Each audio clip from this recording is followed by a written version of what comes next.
What does your evening routine look like? Bit of a weird question today, right? I'm going to highlight the importance of your evening routine and why I think we should talk about it as much as all those gurus on LinkedIn, on YouTube, on Instagram talk about their morning routine. Hey, I'm Alex Hall, the DNA Fat Loss Coach. Thank you so much for joining me for today's video. Be sure to drop it a like and let me know your thoughts in the comments below. Hit that subscribe button and of course the bell icon so you don't miss out on any future uploads. There's going to be one coming every single week. So there are literally hundreds, if not thousands, of videos on this platform or posts on your favorite social media site about people's morning routines. Everyone harping on about how they get up at 5 a.m, 4 a.m. even. They have their green smoothie, they do an hour of meditation, they do yoga, then they do 17 hours of journaling. Then they go and smash the gym for 2 hours, all to get back in time for the school run, and then have their coffee. And it's just this dream made up fantasy. And I don't buy into it, if I'm being honest. So it started off as a bit of a rant. But what I want to talk about today is your evening routine. And in my personal opinion, your evening routine is arguably more important than your morning routine. You see, your morning routine, people say it sets you up for the day, right? Depending on how you spend the first 20 minutes, hour, 2 hours of your morning, that sets the precedent, that sets your attitude for the entire day. Things like don't check your phone, invest in yourself in the morning, do these things like go to the gym or meditating or something like that. And I get that. I agree for the most part. However, what sets up your day more than your morning is the bit before the morning, okay? Or for your evening routine, you're planning to set up the most important part of the day, in my opinion, your sleep, okay?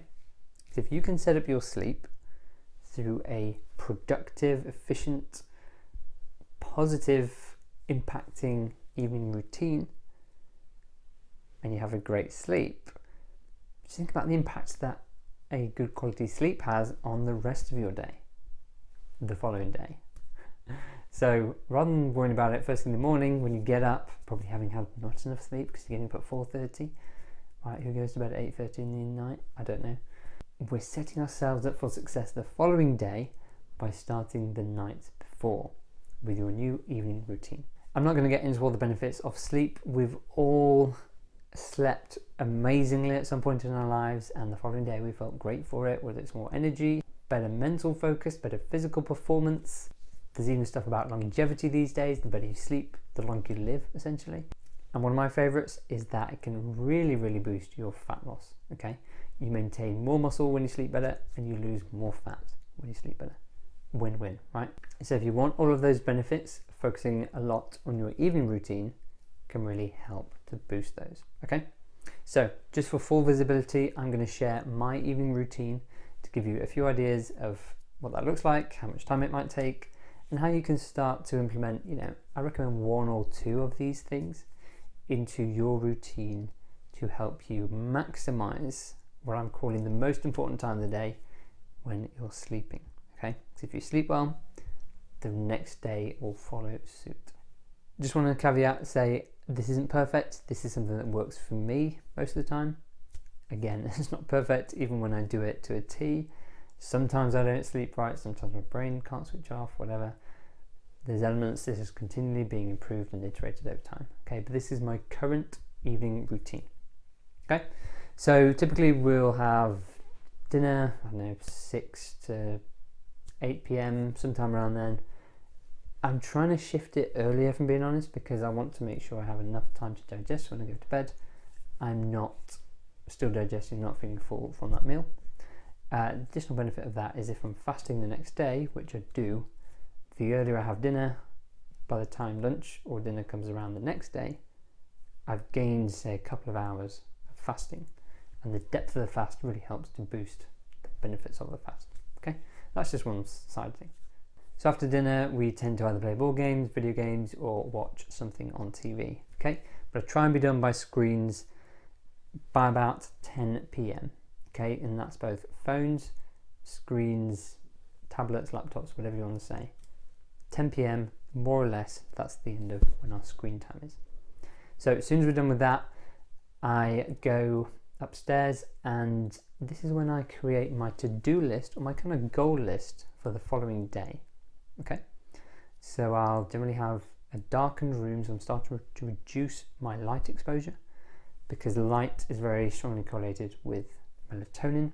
Too much light, you suppress your melatonin. Melatonin helps us to get deep quality sleep, but also helps us to get off to sleep. Okay, so I come into a slightly darker room.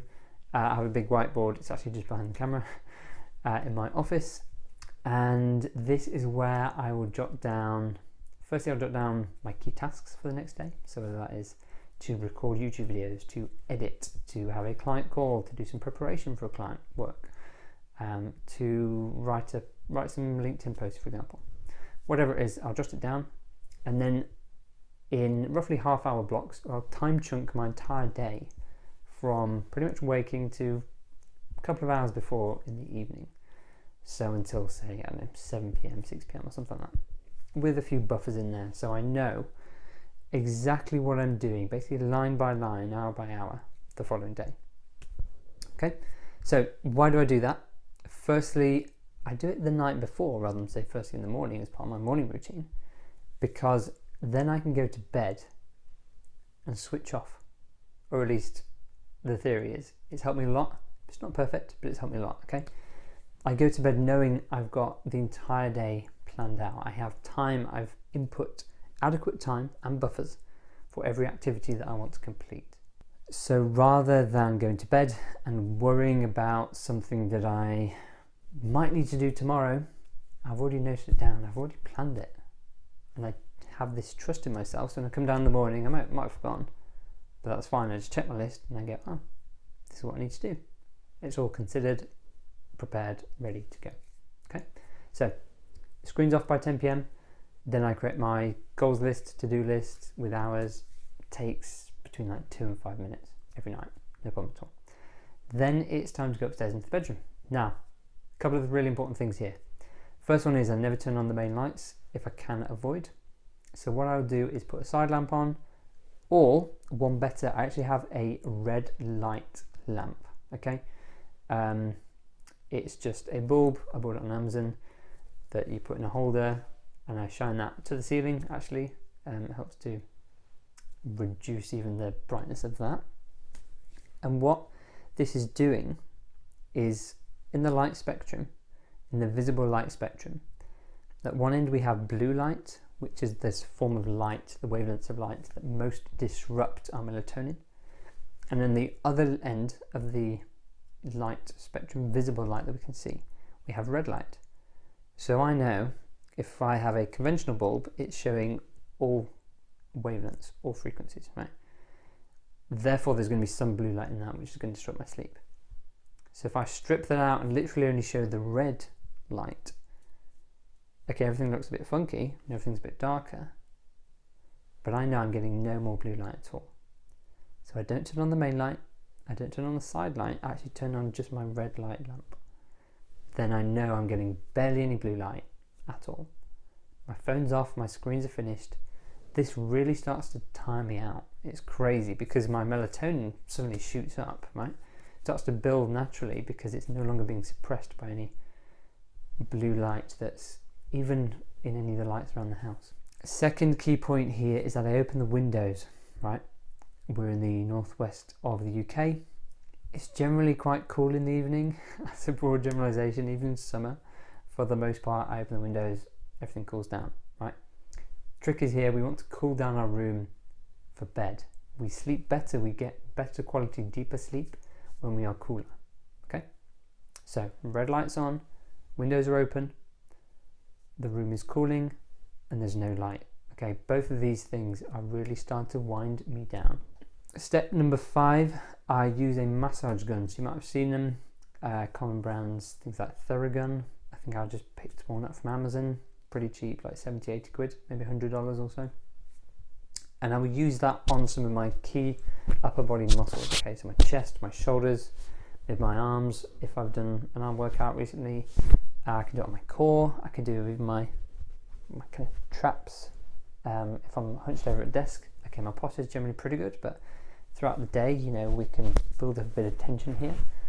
Even alleviating some of my lower back can be beneficial with that gun as well. Okay, so I'll do that for 2 to 5 minutes again. Not long, really relaxing, distraction free. Maybe I'm chatting with my girlfriend. We're just kind of getting ready for bed, bam, bam, bam, bam. My muscles are getting relaxed. Essentially giving myself a massage just before bed, okay? Let's say, I'm assuming most of you have had a massage at some point in your life. You know how good it feels, you know how relaxing it feels, okay? What I'm doing here is I'm massaging my muscles right before bed for that exact benefit. I'm also getting the muscular recovery benefit, so if I'm doing some hard training, I might be less achy the next day. That's just a kind of side benefit. So after I've done the upper body massage gun work, I then go down to my lower body and I use a foam roller. So this is basically a hard piece of polystyrene cylinder that you roll your legs over, okay? Just Google foam roller, they're super cheap, $10, $15 or pounds. Get a firmer one probably, because they do tend to warp and kind of compress as you use them. I've had mine now for years, but I've got a very firm one, okay, so I'm used to that. Now, to begin with, this is going to be very, very difficult. It's going to hurt a lot, however, this pain is good. Again, the idea here is you're massaging your legs, okay? I do it on my legs, my bum, and on my back as well. And that really helps to, again, release tension. It's again, this form of self-massaging on these key areas. So the legs are the biggest muscles within the body. So we've worked our upper body. We've massaged our upper body, so that's nice and loose. Now we want to go on our lower body, again, get that nice and loose. And this is all part of the winding down process. All of this is happening whilst the room is cooling down, and I'm surrounded by this red light, this darkness, just very close to darkness. So my melatonin is naturally driving up. I'm really starting to get tired. I'm starting to wind down. Okay, now all the massage part is out of the way.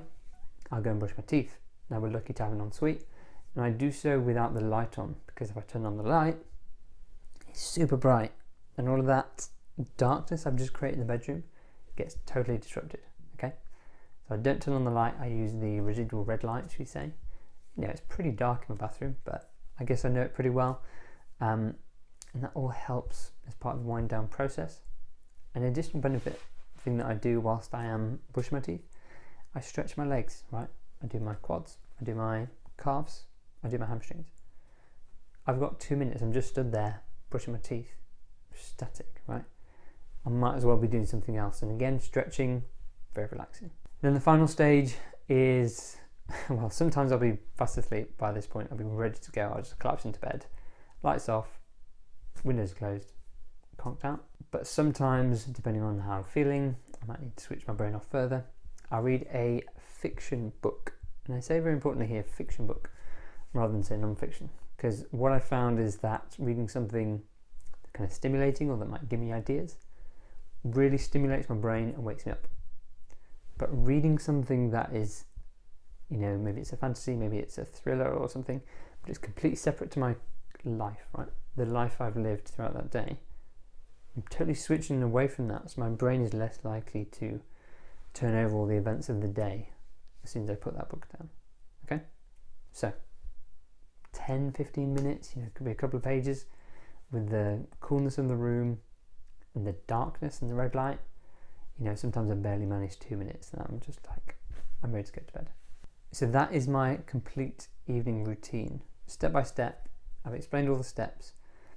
Let me know what you think. Do you have an evening routine? Do you like some of the steps that I've said? Do you follow any of those?